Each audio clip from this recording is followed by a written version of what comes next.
ए खुदा,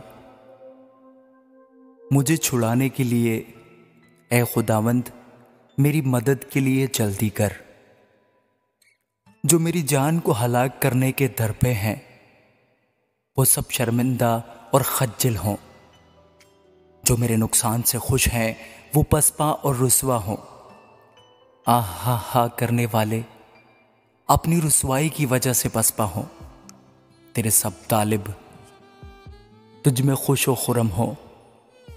तेरी निजात के आशिक हमेशा कहा करे खुदा की तमजीद हो। पर मैं गरीब और मोहताज हूं, ए खुदा मेरे पास जल्द आ। मेरा मददगार और छुड़ाने वाला तू ही है। ए खुदावंद देर ना कर। आमीन।